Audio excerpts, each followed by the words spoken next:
Imagine a fast-moving crypto exchange chasing growth, and a cautious fintech unsure whether to touch crypto at all. Both are about to discover that compliance isn't paperwork. It determines who scales, who gets shut down, and where you fit in. Every crypto business sits in the middle of a collision. On one side, customers want trading, payments, yield, and easy custody, instantly. On the other, banks and financial gatekeepers decide how much risk they're willing to touch, while regulators ramp up expectations on AML, sanctions, and consumer protection. This creates a daily dilemma for NovaX and FinBridge: push growth and move fast, or slow down to satisfy conservative gatekeepers and survive regulatory scrutiny. Meet NovaX, a fast-growing exchange built by engineers and traders during a bull market. Their edge is speed and product: rapid token listings, global access, leverage, staking, and minimal friction. That formula drives users and volume quickly. But NovaX treats compliance as a cost center, something to sort out later. And that blind spot becomes critical once banks, regulators, and institutional clients start asking tougher questions. NovaX is following a very common pattern.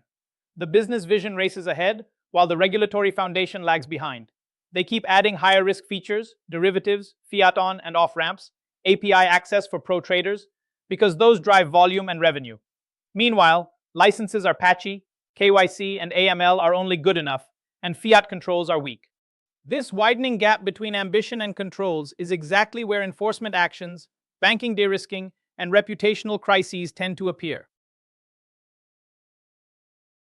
For NovaX, the wake-up call doesn't come from a regulator. It comes from their bank. During a routine review, the bank asks for proper AML policies, real KYC procedures, sanction screening, and a SAR process. NovaX suddenly sees how incomplete their controls really are. The message is clear: fix this fast or lose fiat rails. That's the moment growth dreams collide with compliance reality. FinBridge starts from the opposite direction. They already operate in a regulated world as an e-money and payments firm, with solid AML processes and demanding banking partners. Their customers now want cheaper, faster cross-border value, and competitors are adding crypto. So their question isn't, should we do compliance? It's, can we add crypto without damaging the trust we've built? FinBridge is caught in a classic squeeze. Customers pull them toward crypto, asking for simple things. Let me buy BTC or stablecoins. Let me move funds to an exchange. At the same time, competitors quietly roll out crypto trading and custody and start stealing deposits. For a risk team, the key realization is this: staying crypto-free doesn't keep risk at zero. It shifts risk into lost revenue, customer churn, and strategic irrelevance. Inside FinBridge, the crypto debate mirrors reality in many organizations. Product is excited about growth and new revenue. Legal worries about how securities, tax, and AML laws actually apply. Compliance points out this move makes us a VASP, so our risk profile changes overnight. Brand and risk leaders ask, what if one crypto scandal contaminates our core business? Your role is to translate these tensions into informed, balanced decisions. NovaX and FinBridge sit at opposite ends of the spectrum. NovaX has strong tech and growth, but immature controls and regulators are catching up fast. FinBridge has mature governance and audit trails, but almost no crypto DNA and faces aggressive competitors. Despite that contrast, they're converging on the same questions: how to onboard safely, monitor risky flows, manage sanctions and fraud, and secure VASP licenses without killing innovation or user experience. Whether you're crypto native or TradFi, you're standing on the same regulatory bridge. What differs is your business model, risk appetite, and survival choices. Use NovaX and FinBridge as mirrors. Which of their decisions feels uncomfortably close to your reality?